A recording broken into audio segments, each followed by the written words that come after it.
the fixture itself and its timing is perhaps not ideal. What's the mood in the squad been like, and how have preparations been for a tie now you've got to come a long way back from? Yeah, well, the preparations have been absolutely fine. Everybody except Julian, I think, have travelled with us, and so then we'll make decisions on the team tomorrow. But yeah, so we're looking forward to the game, and I think that we've got some travelling fans coming here who've spent some money, and therefore we owe it to them.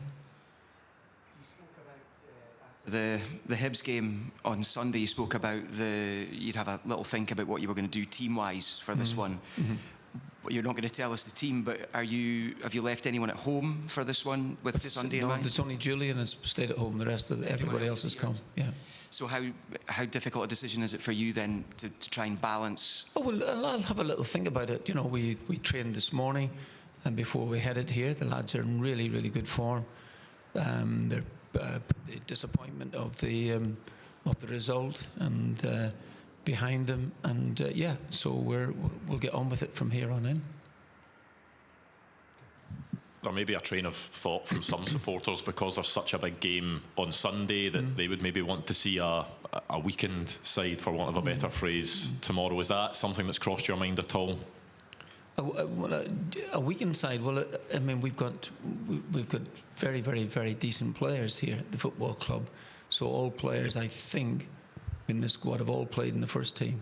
So it's not this is not this whatever side we put out won't be a weakened team, because the players are capable of playing.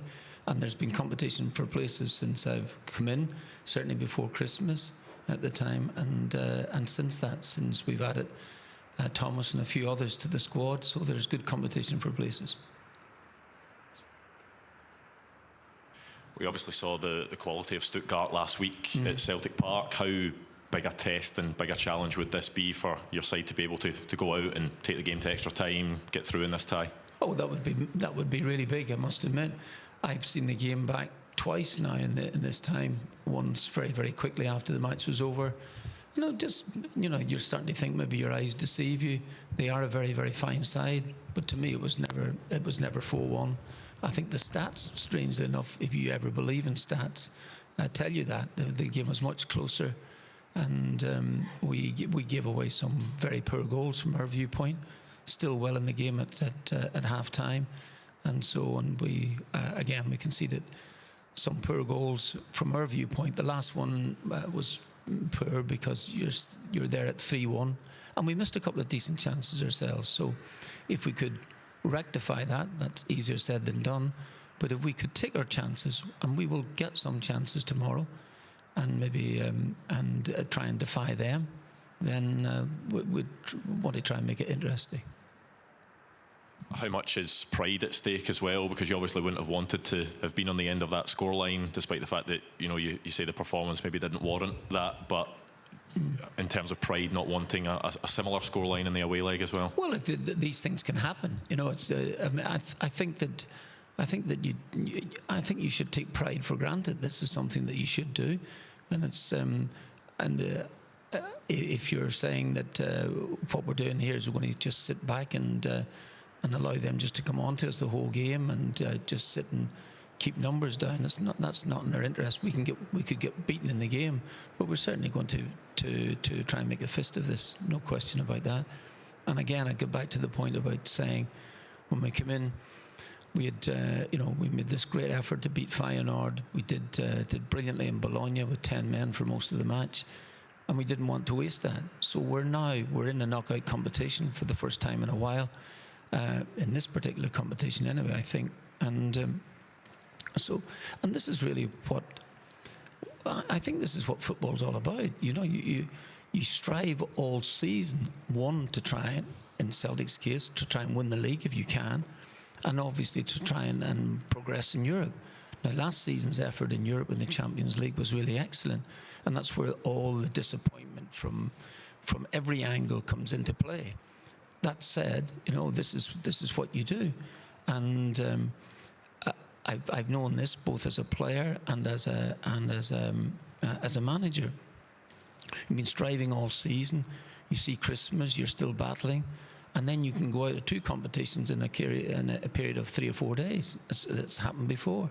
But this is what you're striving for, and this will be, I'm hoping that this will be certainly the usual phrase, learning curve for us anyway in times to come on. This week, Martin, you spoke about the disparity financially between Scottish clubs perhaps and some of the big European nations.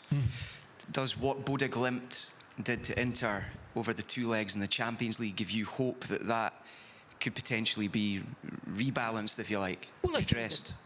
I think there's always an exception that proves the rule, like anything else. Those are terrific efforts by them.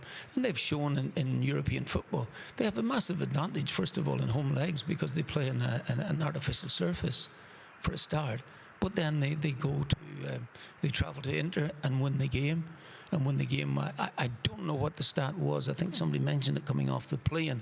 But it was, it was a very, very small possession. So they've taken everything, and it was a fantastic effort. It's a major shock. Inter Milan were contesting the Champions League final last year, so this is terrific, and that does give everybody a little bit of hope. Will they go on to win the competition? Well, if you get opportunities to play in an artificial surface, it does help. Let's be fair about it, those teams who play in those surfaces, both domestically and home, do have an advantage because they play there the whole time. But is that all? No, not at all. They have shown great heart, shown great determination, and they've got a couple of players who can definitely play. And that does give great hope if that's the case. But again, it would be more the exception that proves the rule rather than anything else. My view. We'll get to Thomas in just a second. Just one more from me to you there, problem. Martin, on the match itself. Obviously here it's a wonderful arena. It's, if nothing else, will this be a good experience for the players? I genuinely, even me now at my age, still getting excited about football matches in European football. It's terrific. So if you're looking at some of the younger lads coming here, lads people who have experienced a bit of European football, and some of these Celtic lads, a group of them certainly have done that. And but it's still it's exciting to play European football. It's really what it's all about. It's the ambition for every club. Just ask your thoughts on the Auston Trusty appeal being unsuccessful. I know the club released a statement about that yesterday. Can I just get your thoughts on that? I did the interview after the game, and someone asked me were we going to appeal it, and I thought, well, I'm really not sure about it. But the appeals are, in this day and age, seemingly worthless. That's not actually been the case. But then when I get the information coming back from the club and what has been said in VAR, then I thought, yeah, absolutely. And I'll tell you why. Because the referee, as he told me on Saturday, has seen the incident. It's not as if he hasn't seen it. He's watching it. And when he's asked by a very excited man in VAR saying, delay, and they asked him, and he said, no, it's nothing. He said, I'm just going to have a word with the players. And then he's has to trot over then to change his mind. It's ridiculous. Okay. All I'm saying is that VAR will, in time, we won't need a referee. VAR will do it from wherever they're doing it from, because that's what they did. So the referee is what?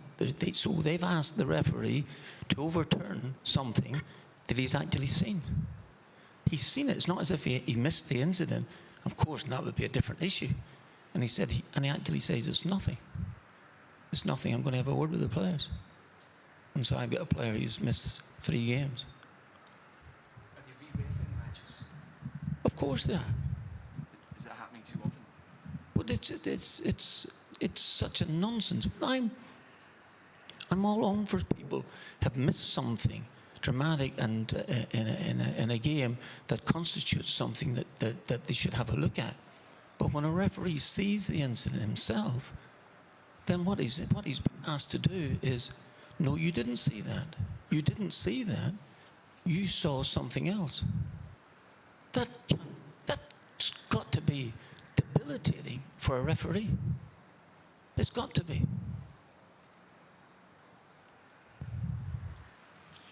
Thomas, just how much are the players looking to make up for the last couple of results? Yeah, of course, coach already said that it's still not over. We are still in the European competition, and we have to do everything what is possible on the pitch to keep going. Of course, we know that it will be a difficult game. They already show their quality in our stadium, but we are focused on this game, and we have to go for it. What do you think has maybe been missing in the last few weeks that needs to change if you want to get a good result tomorrow, but also put in a good fight in this title race as well? I wouldn't say that something was missing. We concede some goals which was maybe quite easily, and we have to avoid that. But I would say overall that we have a lot of quality in the team, and we just have to focus on ourselves. And as I said, keep going.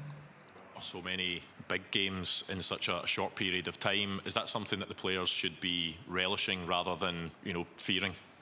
No, to be honest, we have to go game by game and try to perform as much as is possible and deliver the good results. Thomas, you've played Stuttgart a few times in your career. Did you see any weaknesses in the team, the Stuttgart team, last week?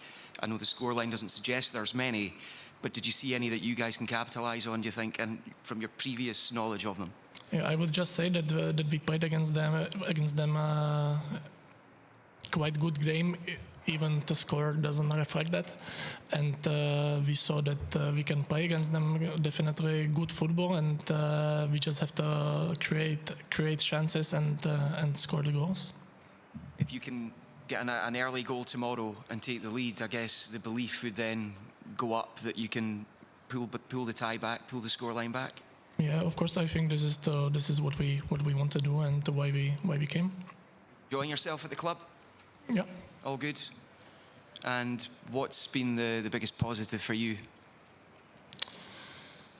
The biggest positive, I think it's quite too soon to say something positive. I'm just happy that I am good in the group with the boys. That I try to help with my performances.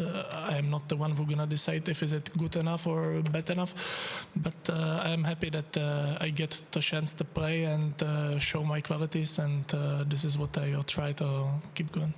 Are you all just laser focused on tomorrow night, and there's been no thought of what's a huge match coming up on Sunday? No, first we have to go all in tomorrow, and then it's next game. A whole heap of big games coming up, isn't there? Yeah. Good, thank you. Okay, all good. All good. Thank you. Thank you very much. Thank you.